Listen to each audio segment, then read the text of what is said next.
As promised, I told you we was gonna be back part 2. We're here with my man, Davis Luxury Homes, and man, it's luxury all around. What's good with you, G? Man, it's good, it's good. God is good. I know it all the time, man. Yeah. All the time. Well, man, in part 1, man, we were down in the bay, Right. chilling on the water. Man, a lovely property that you guys were putting together down. Yeah. And now we're in H-Town, home of the Trey. Shout out to the Trey, 3rd Ward. If you don't understand, you don't know. Yeah. But man, this house right here is beautiful, man. You guys came in and did a remodel. Man, take us into this project. This house was a disaster. Straight. Built in 1947. Had been abandoned for about 8 years. Okay.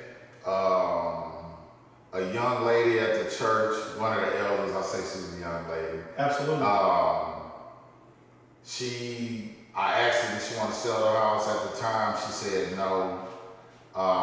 She ended up coming back to me a few months later, gave me a great deal on the house. It wasn't nothing but the move of God. Absolutely. She hooked me up with it. We bought it, and we came in, totally gutted the whole house out. Actually, where we're sitting, this was a window that looked into the backyard.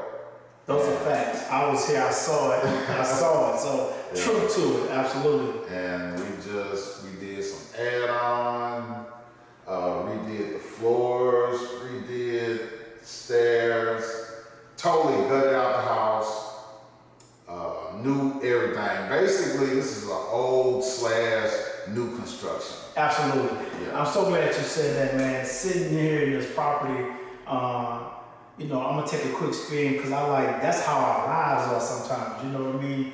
Man, we feel like, man, I'm just an old, same old, mundane thing. Doesn't look like there's any change. Doesn't look like there's any hope, possibilities. Matter of fact, when I came to this house, I was like, gee, man, you might want to just tear this bad boy down and start from scratch, right? But that's what happens when you have somebody that has vision. Yes. That can see the potential in a thing when the thing can't see potential in itself. Right. You know what I mean? So I don't know who's watching today. Maybe you have a dream, maybe you have a vision, maybe you have a family. You're just in a situation and it looks hopeless, it looks dead. Trust me, we're sitting in a resurrection.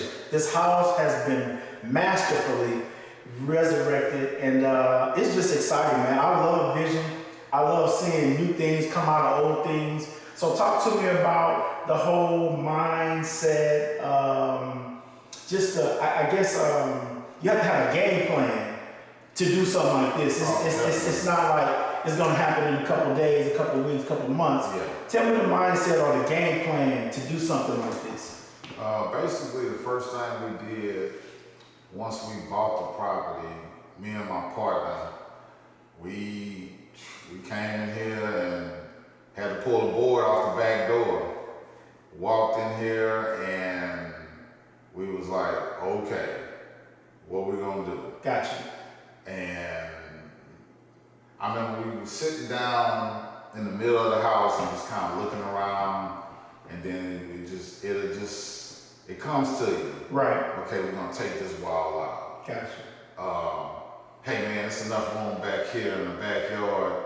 There was no bedroom downstairs, and this is new age, so we were like, hey, we need to put a master downstairs. For sure. So we just started brainstorming.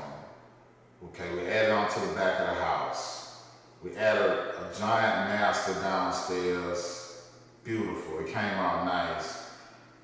Since we were downstairs adding on, we just came up, and this is actually where we're sitting at now, where it used to be the window. Now all of this in here is a part of the new add-on, and we just came up with a nice game room up here. Came out nice. The whole house, 5-bedroom, game room, 3 bath. 3 bath. 3.5 bath. 3.5 bath. Wow. You said some key things that I want to pull out in this segment. In life, man, you gotta have a game plan, G. You do. You know what I mean? You can't just go, day by day and just swinging in the air without a plan, man. Yeah. You said first of all, you already had solidified your purchase of property. Right. That's a huge step. Right. But secondly, you said something that was key. You didn't do it by yourself. You said you got with your partner. I get a partner.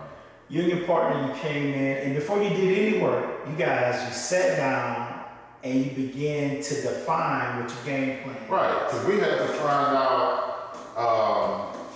like I said, we was down in the middle of the house. We walked the whole house, we checking it out, and we had to make a decision. Okay, do we want to tear this down, or do we want to rebuild it? Gotcha. Or remodel it.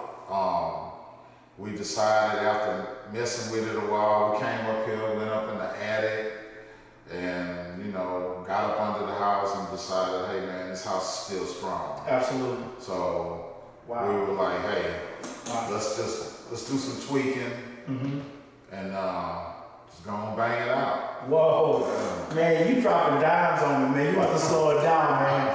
He said they came up, they looked inside the house, not at the outer appearance, but they came in and looked at the inside of the house, and he said this house was still strong.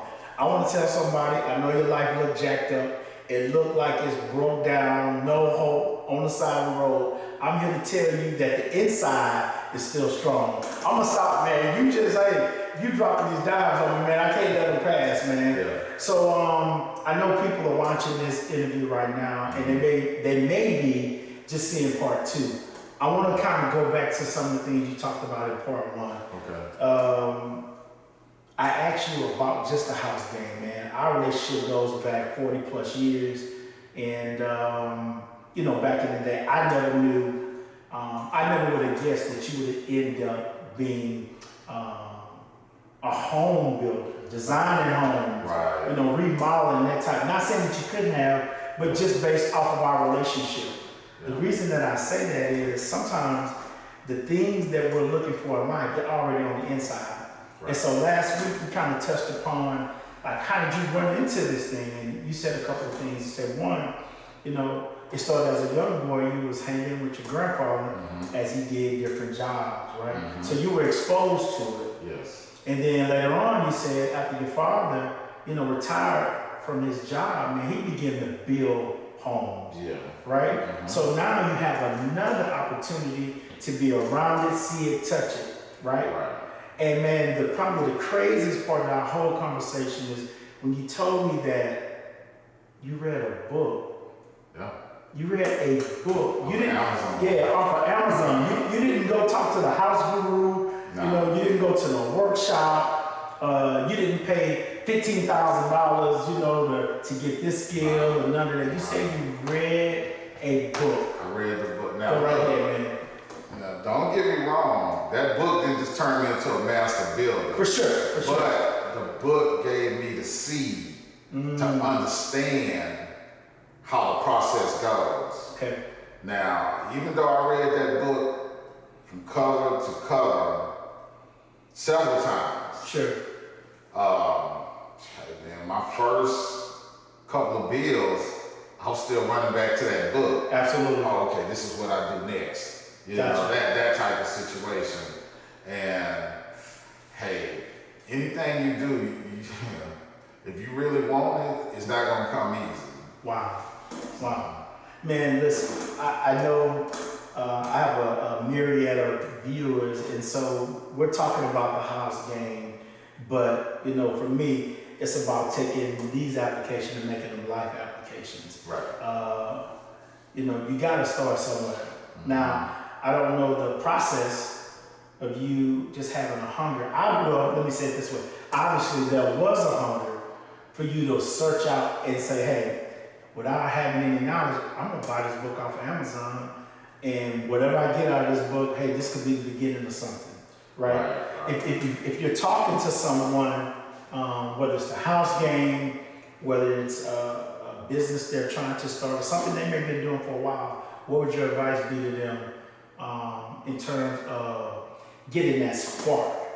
Because to me, you reading that book was like a spark, because you already had been exposed to it through family. Yeah, but let me back up to the family. The reason I got the book, you know, by the time I jumped into the house thing, you know, Gramps was gone. Okay. And my dad, he was so all over the place. He really just, you know, he was building, but he was still working on another job. For sure. Then, you know, he at home with my mom. And Sure. he just all over the place and just never had time. So I'm like, okay, I'll tell you what.